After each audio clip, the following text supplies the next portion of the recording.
como gestora, o que eu faço? Em primeiro lugar, não se vitimizar. Primeira questão. Né? Então, assim, nós, Felipe, fisioterapeutas, a gente se vitimiza muitas vezes, né? E essa vitimização nada mais é que você encobrir uma falta de responsabilidade e incompetência. Né? A partir do momento que você se coloca à frente, você para de se vitimizar, você assume responsabilidades e você coloca a sua equipe à frente do que ela tem que fazer. Você também citou algo muito importante. Ninguém está lá para ser outra coisa, na minha área, por exemplo, a não ser fisioterapeuta. Então, eu não vou até a parte da TO, eu não vou até a parte da fono, eu não vou até a parte do médico, eu não vou até a parte do técnico, não vou até a parte da enfermeira. Eu sei exatamente o que eu tenho que fazer e a minha importância.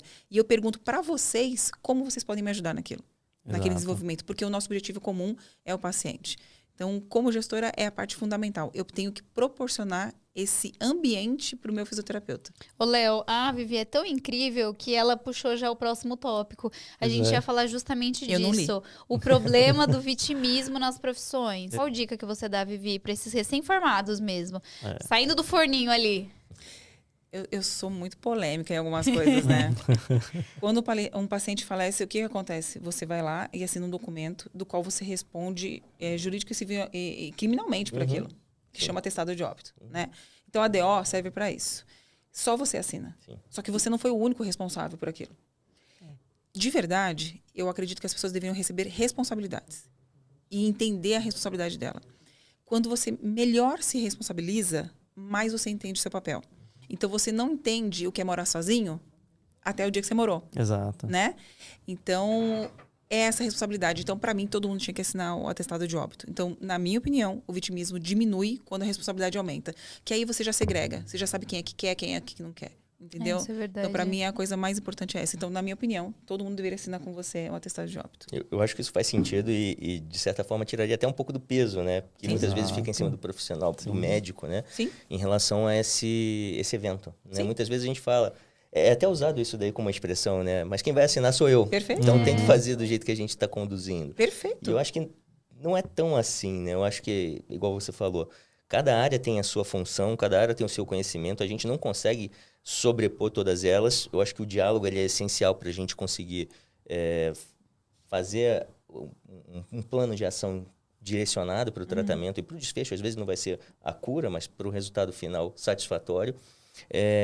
Mas minha impressão é exatamente essa. É importante a gente entender a nossa posição, né? Saber das nossas responsabilidades, dos nossos direitos e entender como que a gente dialoga.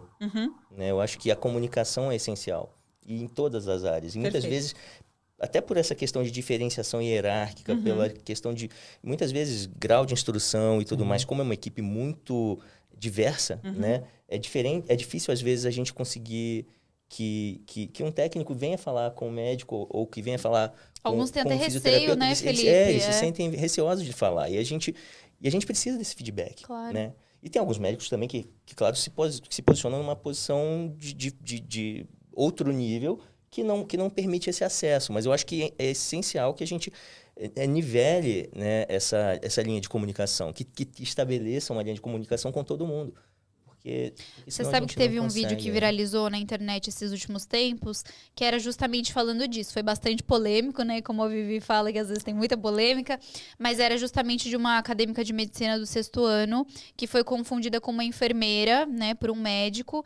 E ela falou assim, eu não me senti mal, eu me senti bem, porque as enfermeiras estão aqui, elas ficam no balcão, elas prestam um bom serviço, elas dão atenção e amor aos pacientes, coisas que muitas vezes alguns médicos não dão. E isso abriu uma polêmica muito grande de discussão, né? Não só pela questão da multidisciplinaridade, mas pela questão de que foi o que você falou, ser médico, ser enfermeiro, ser fisioterapeuta, são profissões diferentes, cada um tem seu espaço. Sim. Isso não vai diminuir ninguém, nem aumentar, ou enfim, mas a gente, quando consegue entender que cada um vai ter a sua função e juntos a gente vai ter um mesmo objetivo, isso se torna muito maior, né? Foi o que a Vivi falou.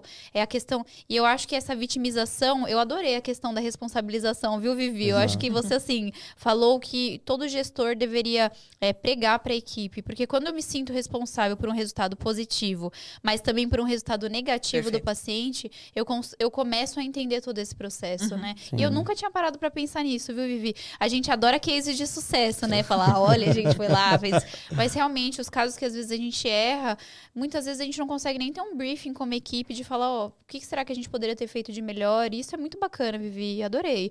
Você sabe que a gente leu no seu perfil, Vivi, que foguete não tem ré, né? E agora eu tô entendendo por quê.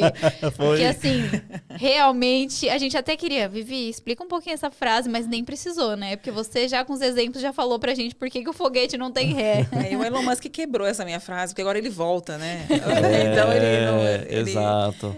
Ele começou a voltar com o foguete, né? Então não tem muita saída.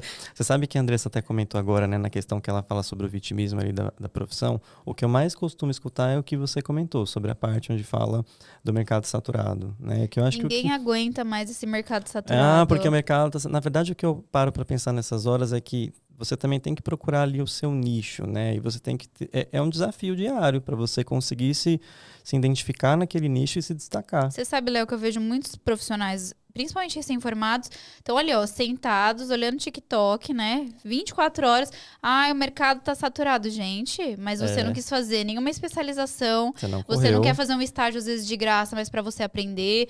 Você não quer ir lá fazer um curso, você não quer ir num congresso, mas o mercado tá saturado, né, Vivi? Você não consegue, você tem que se destacar ali no meio, né? O problema é sempre tem que do outro, né? Exato, o problema é sempre do outro, isso mesmo. Mas cabe a você também se destacar naquele nicho para você encontrar, né, um caminho. Mas eu acho que além de destacar no nicho, acho que para você se destacar no nicho, você primeiro tem que se conhecer, né? Exato. Eu acho que se a gente não faz uma busca interna do que eu quero, porque muitas vezes a gente entra nessa, né? Tá saturado, mas o que não tá? Exato, isso mesmo. Tá todo mundo nadando para cá, mas para onde não tá? Sim. Eu acho que eu posso falar pela minha escolha, né? Eu gostava muito de cardiologia e um ponto que realmente me fez escolher foi esse pensamento. Tem muito cardiologista. O que está muito próximo, mas que não tem tanta gente assim fazendo? Sim. E pneumo foi essa escolha. E acabou que você se encontrou, né? Às vezes era uma área mais afim até do que a cardiologia. Comigo foi. E você encara o esporte assim também, Felipe? Eu tenho uma curiosidade, assim.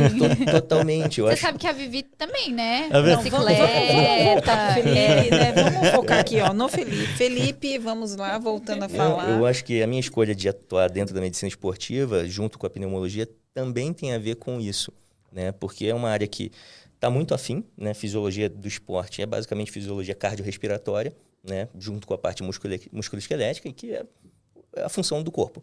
Né? Levar oxigênio para os sistemas, para a mitocôndria, para a gente produzir energia e movimentar. Então, eu acho que foi pensando exatamente nisso. Né? É uma área que tem muitos pacientes que desenvolvem doenças respiratórias e que a gente também não tem muitos pneumologistas atuando. Né?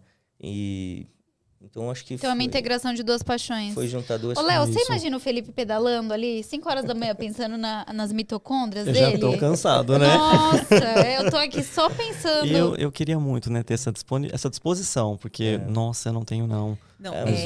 Mas nem sempre foi assim, não. Nada. Não. Pedala e corre, né? Nada, pedala nessa e ordem. corre. Faz os 3? Sim. Uau, triatleta. E como que estão esses treinos aí, Felipe? Conta um pouquinho pra gente se inspirar mesmo. Hoje não deu pra nadar, mas... Mas deu pra pedalar, então. Mas deu pra pedalar, 1h30 de manhã cedo. Uau. Mas eu ainda acordei mais cedo pra levar o cachorro da Thelma pra passear, porque ele tá fazendo um estágio lá em casa. Qual a sua velocidade média na bike? 30, mais ou menos, 33. Gente, é muito forte. 30 é muito. Eu viajei agora, a gente pegou um patinete que chegava a 30. Eu fiquei com medo. Como? Eu imagino. E aí pedalando não é o patinete? O patinete acelerava. Imagina você de carona na bicicleta do Felipe. Não tenho muita coragem, não. Não ia dar, né? Não cabe até também. no patinete eu tinha medo, então imagina. E eu que tava pilotando, com outra pessoa, eu vou ficar tenso. Eu vou chegar lá aqui, com o pescoço travado.